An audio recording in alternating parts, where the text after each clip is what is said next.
Okay, I have a few questions based off that. So you think the originals are inerrant? Yes. Okay. Why is it not possible for the originals to be inaccurate as well? Well, that's just not the standard Christian position.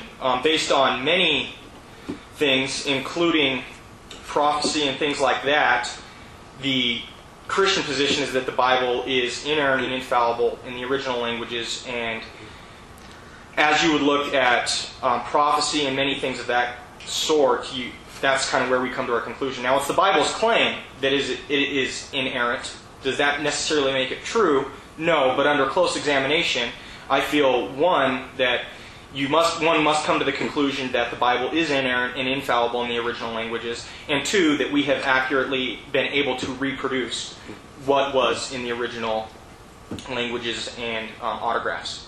Yeah, how can we... So is it different now than it was back then, like the originals? Have you looked at the originals yourself or studied it in the original language?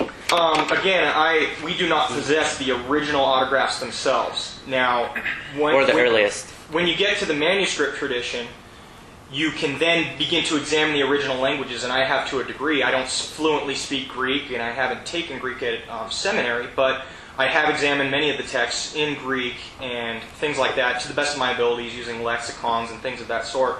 So I have looked at them, and yeah, what was the first portion? Oh, have you noticed a difference? Is there a really good reason why you think the earliest are inerrant compared to why maybe now they're not inerrant? I would say that the earliest as well as now. The simple fact of the matter is that when you actually get into reading the original manuscripts, there are textual variants there.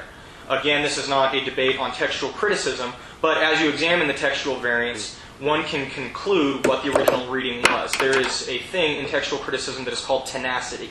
That is, that the original reading is always present in the manuscripts. If someone translating the manuscripts would have messed up and somebody noticed that, they would, as they copied the manuscript, they would tend to include everything that was in front of them, which would include the original reading somewhere.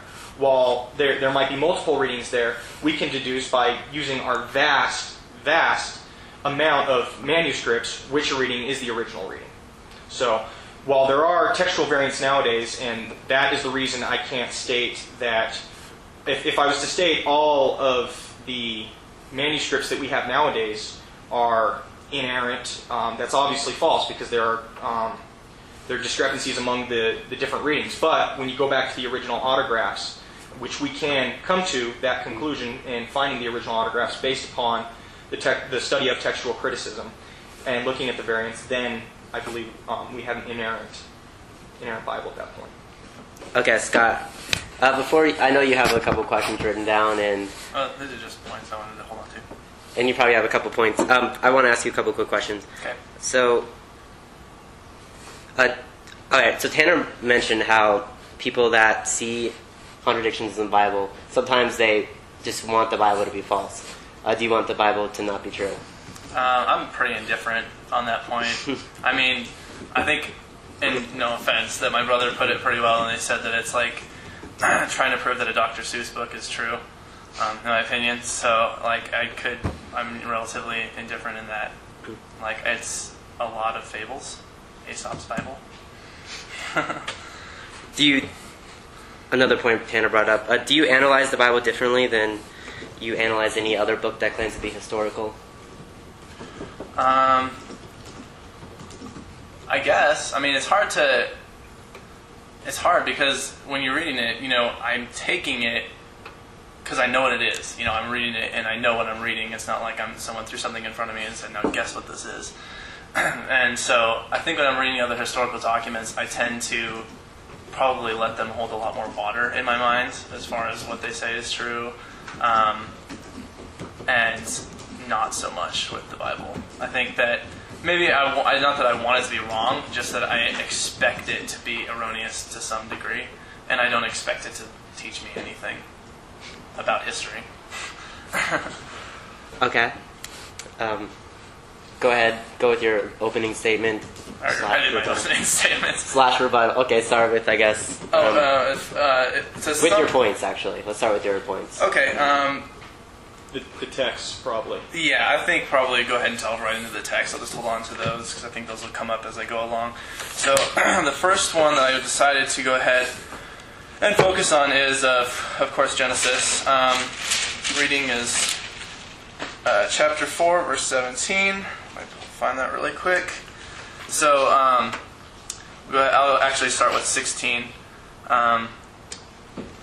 Well, we'll go over the history of this whole thing really fast. So at this point we had Eve and Adam, and they had given birth to Abel and Cain. And according to the Bible, Adam and Eve were the very first two people, and then they gave birth to Cain and Abel. And then Cain went out from the presence of the Lord and settled in the land of Nod, east of Eden, and had relations with his wife, whom apparently formed out of thin air, and was his concubine. So that's the first one that not necessarily a contradiction within different parts of the text, but within what it is claiming to be accurate as far as who exists. Tanner, got anything to say about that? Do we want to respond point by point or go through all of them? Actually, go ahead and go through all of them. Okay. Is that cool with you? I'm fine with either, whatever works for Scott, actually. I don't What do you mind think? at all. It might be easier to do point by point just so we don't lose ideas, but I mean, you have a computer so you can type. Yeah, but I've got it all in front of me. Okay. You just want to go through them. Okay, cool. Well, actually, let's go ahead and do point by point Okay. so other people don't forget. Sure. That sounds fine. First of all, I'd like to thank my opponent Scott for providing these texts to me beforehand. Because of the vast amount of alleged contradictions in the Bible, it would be next to impossible to prepare for a debate such as this in such a way that I wouldn't constantly be flipping through my Bible and many of my resources that I have at hand. So I would like to thank my opponent for that. It shows at least that he wants an actual conversation. He hasn't come, I don't think, to sit and try to proclaim that he's won the debate because I simply wasn't able to flip through 50 verses within an hour. So I really appreciate that. I'd also like to thank my opponent that he sought to provide context in this point. He read the verse in context, and I think that's really good because, as I said before, that is something that often provides contradictions if one does not read in context. So the point is Cain's wife. Where did he get her? My first point I would like to say is that the Bible's not meant to be a comprehensive, all-encompassing account of all history that has ever been. The first several books of the Bible are especially condensed because they take even thousands of years and compress them into a very, very small amount of text, whereas later in the New Testament we have a lot more text comparatively to the number of years there. So the Bible's meant to give us the information we need, especially the first several books of the Bible, and not much more. So a lack of something being mentioned is not really a big deal. In this case, it is quite obvious that Cain married his sister. While this may sound wrong or weird to us from a Christian perspective, it was obviously absolutely necessary for the propagation of the human race. Also, the biblical laws against incest have not been mentioned yet in the Bible. The earliest that biblically they could have been an issue would have been around the time of Abraham, in Genesis 20, verse 12, when he lies or half-lies, saying that his wife is his sister, somehow implying that they could not marry if it were not true. And Leviticus 20, verse 17, is the first time we actually see an official prohibition of incest.